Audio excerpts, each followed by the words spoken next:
So Oh, I still own an interface for Teuthology. I've had a few distractions come up, and it's larger than I was initially thinking. Once I started looking at it more directly from Rook's perspective instead of just Ansible, since it includes all the the whole machine concept and things.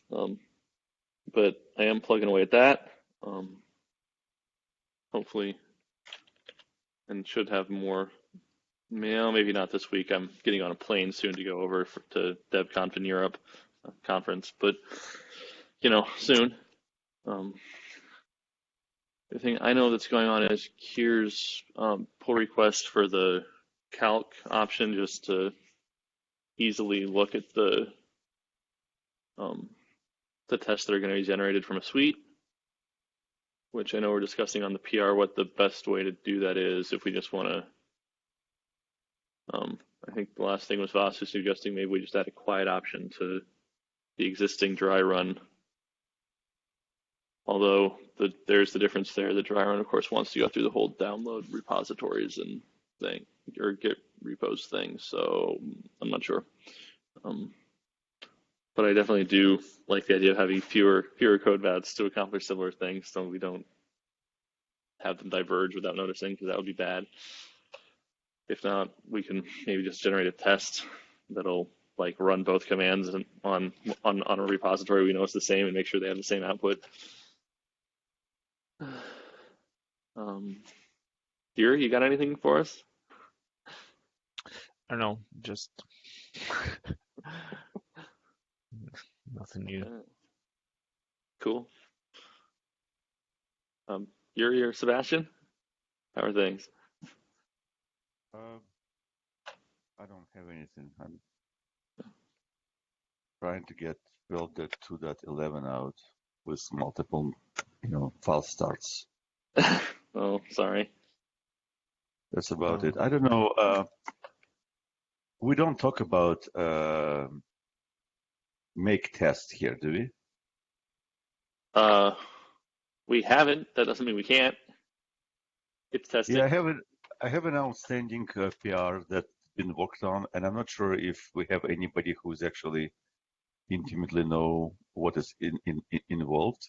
But the feature request was to allow multiple make checks on the same machine. It doesn't affect too many people, but it really would help me, for example, because typically what I do, I run like 6 parallel runs, and if I run on single machine, it takes a couple of hours to get through. Yeah. I'm not sure if You you guys. you mean Ceph run make check script or Well, essentially what I do, I can show it to you for a sec. So when I check out branch and merge whips into it, I do. Where the hell is chat here? Oh, right here. I run this command, but I can't run two of them on the same machine because I think they Yeah, use some yeah. stuff, and so the issue was to separate them, and it's partially done. Yeah. So that's because we actually turn up little B-start clusters, and these up ports, and they can conflict. There's two things actually. One thing is just run installed app, which is trying to install dependencies, and another thing is to run actually the tests. So the tests are using the same temporary files. It's quite not possible to run it at the same time. At least for me, it was not possible. And as for install depth, you can just we can patch it for having a flag, so it will be executed sequentially. I jumped the gun, as apparently Keifu already put a final PR, which is actually pretty cool. Ceph Master, well, Mid 26, 91. yeah.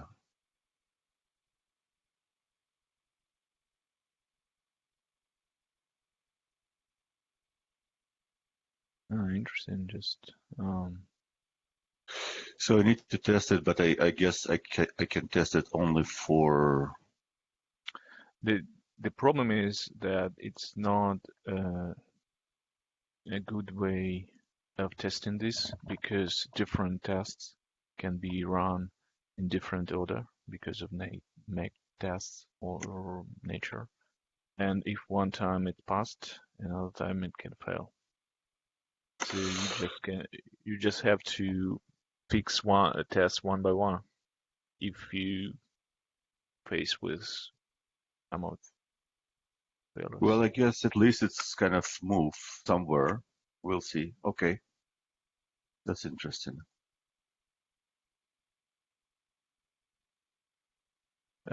Even though when you run C-test, a J option,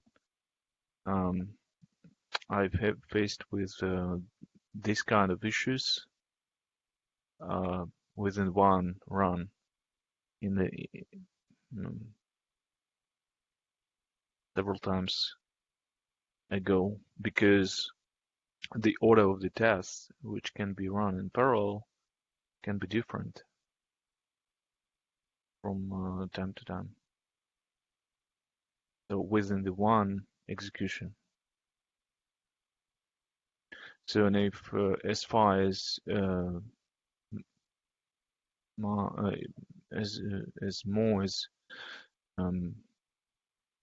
threads it's running tests in parallel, the probability of the failure is great. Yeah, I hear you. Okay.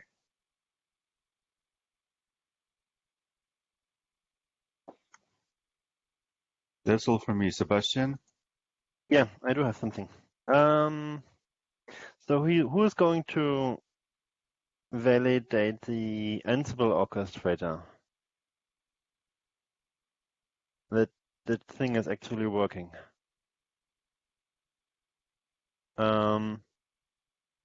Because we don't have anything upstream to test it, and SUSE is going to look into that. So somewhere in Red Hat we need some testing of the Ansible orchestrator that it really Well, works. I mean, generally, whoever produces a component needs to produce tests for it. Yeah, the problem is that Tautology doesn't really support running the Ansible orchestrator right now. Well, I mean, so there's two things there. There's running Ansible and there's testing orchestrators at all. Ansible, yeah,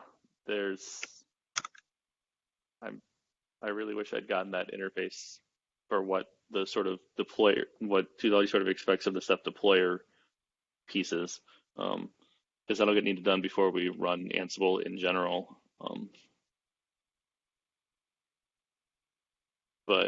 And that'll be a thing, although hopefully not a huge one, since the Red Hat downstream people run a lot of Ansible tests already, and they've made it work better.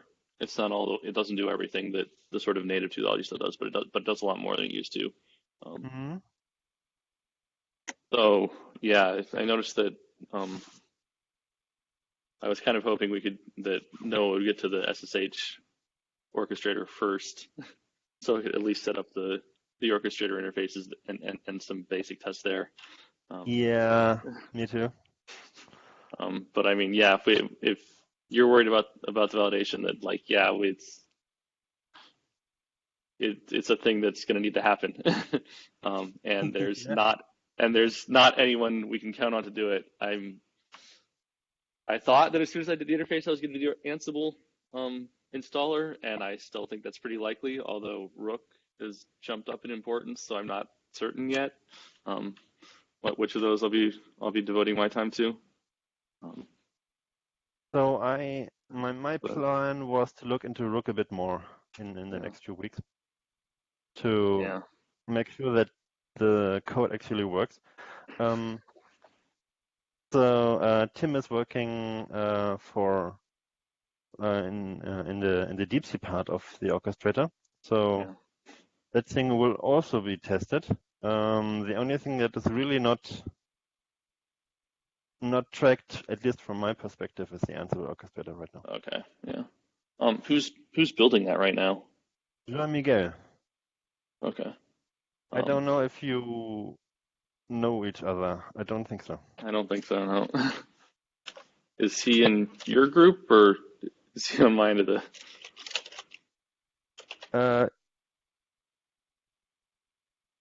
oh, so Ceph I Ansible think he's orchestrator one week well. yeah. Okay. Yep. Do we Yeah, he's one of our don't have guys. yeah. Okay. Yeah. So um you got Tim working on the deep sea one. So does that mean that you guys can like define an orchestrator interface in Twoology to work with and some like Um, orchestrator tests? Because like it's not going to be inside of Tautology right now. okay, that's a Y- little bit of a problem. Yeah. Just because deep sea's not there yet, or what's your concern? So the problem is basically that you're working on making it possible that Rook is integrated into tautology, and yeah, that's it basically. Okay, but I mean like the deep sea orchestrator and the SSH orchestrator, like orchestrators generically that aren't blocked on that. So I can see why it makes sense to make sure that Ansible works and Rook works before we try and get them in there. But the others, um, my concern, right, is that like Twoology is the only way we do integration testing and stuff. Yeah, Um, yeah. it's And we don't have any support for DeepC or Rook or Ansible within tautology.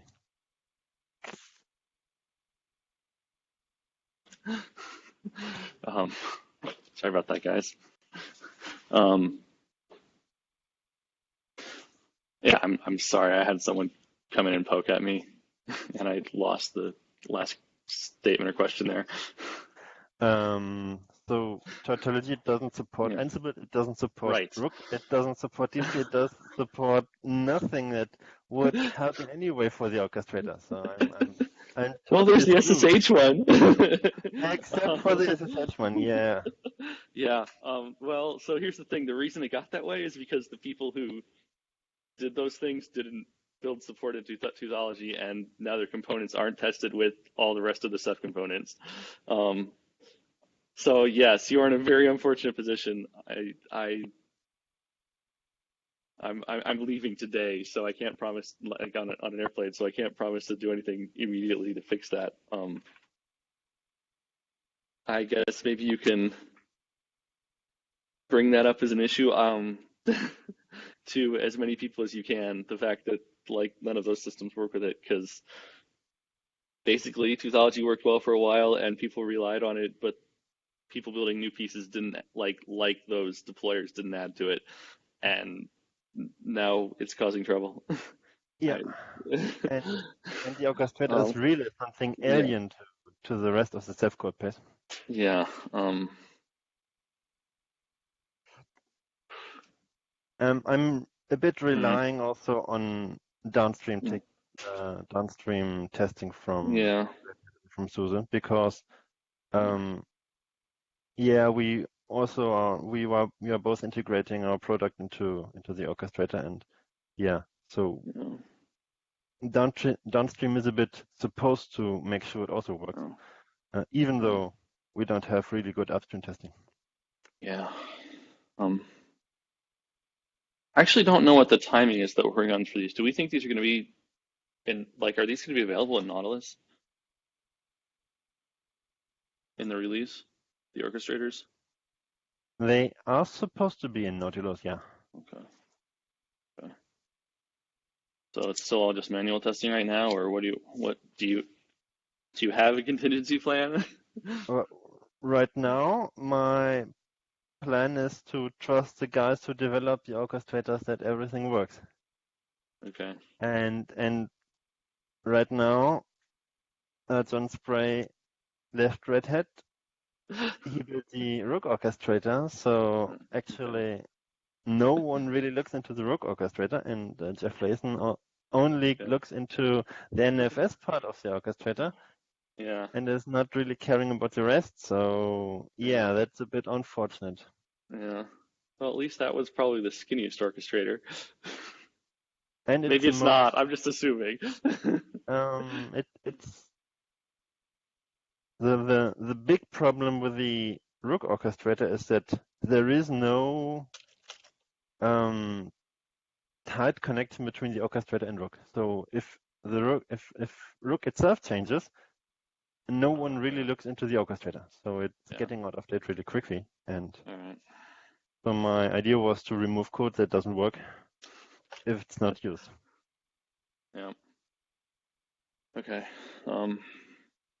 How the orchestrator depends on DeepC. So the Tim's DeepC orchestrator uses the Salt REST API to connect to DeepC. Very similar to how OpenATIC connected to DeepC. So we are testing DeepC on downstream SUSE Logi branch, but So we're my idea was to enhance the DeepC test suite to also run some orchestrator calls from within the DeepC tests.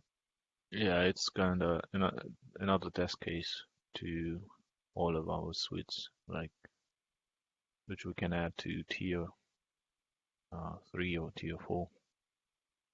Yeah, that's completely independent of Ceph upstream and independent of tautology, but at least we have some test coverage.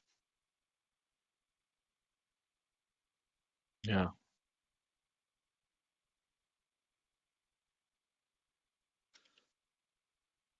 Yeah. And that's a good start given what we have. Unfortunately, I don't have any miracle solutions here, but I guess just like maybe remind people as often as you can this is a problem, because right now there's just not a lot of resource allocation happening that I can see to solving these issues, unfortunately. Okay, So who do I need to talk to? well, I think it's just making more people aware that it's going to cause problems for them, so that there are more manager points of contact who can, allocate people. It's not really any one individual. Okay. So just be like, all right, like, I'm relying on this testing. It'd be great if we had it in Qthology, but we're blocked on this thing. So can you solve this thing? Like the DeepC stuff, that'll be on your guys' side, on Yeah. SUSE's side. The Ansible is probably fair to make Red Hat worry about. Yeah. That's my the hope, Rook, yeah. the Rook stuff, I think we're going to need to solve as a more unified community, since I think we're all looking to go there. Yeah, I'm really counting on you to get Rook into tautology. Yep. So Greg, just on the Rook part, I want to find out if you are actually working on that, or yeah, hi Greg.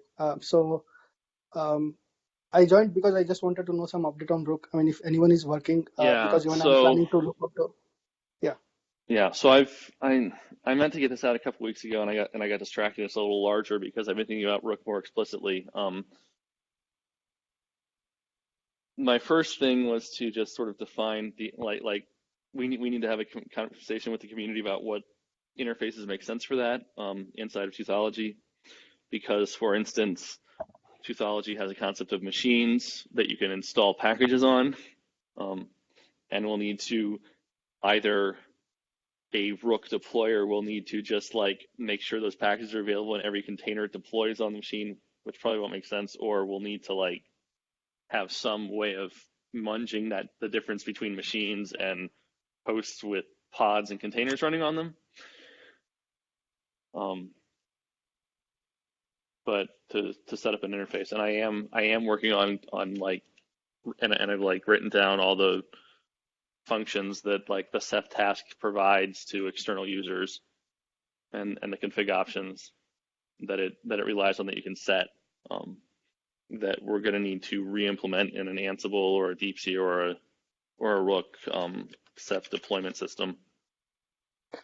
But So I don't what have about any plan. I mean, I'm going to keep working on this, but I didn't have any concrete plans beyond define like figure out an approximate interface that makes sense.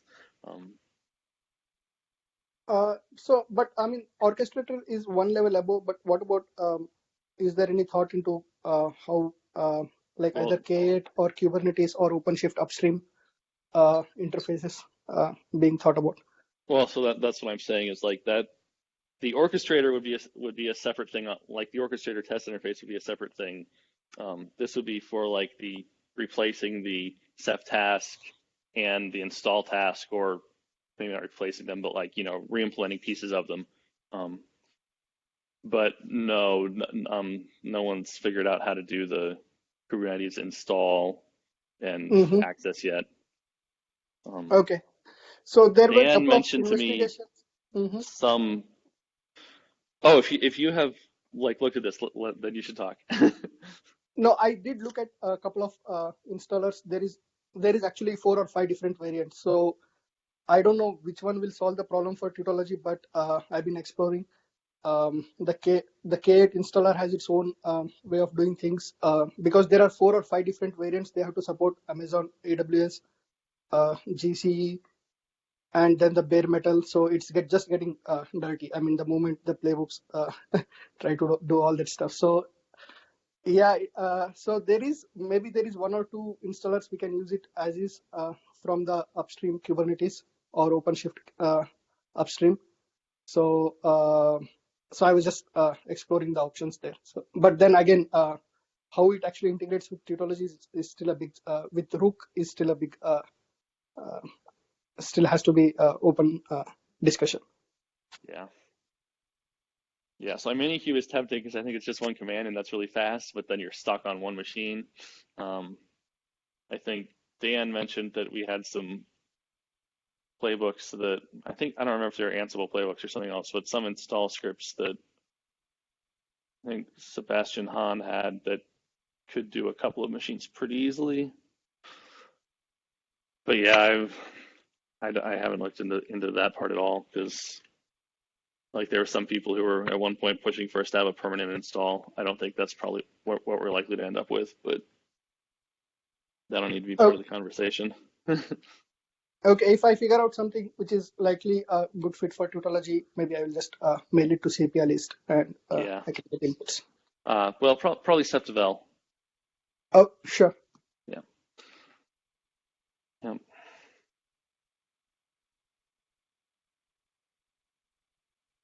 All right. Do we have anything else for today, guys? Quick question. Do you still guys use the OVH somewhere? Yes, we've been turning it down some to try and reduce the bill, but Yuri.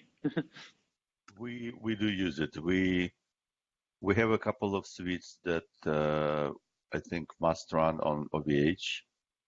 I personally hate it, but I don't think we have enough time and resources to actually kind of look at, understand what the hell is going on. But we turn down like majority of runs, so we don't run mass amounts of suites on OVH anymore. Why? Sure. Just wondering if you have some changes in the service, because we now have some problems with instantiating of the nodes by like configuring network while booting first time. You mean in Sepia or just in general? In general, we have a separate instance and separate OVH area for our own SUSE stuff. It's not Sepia stuff.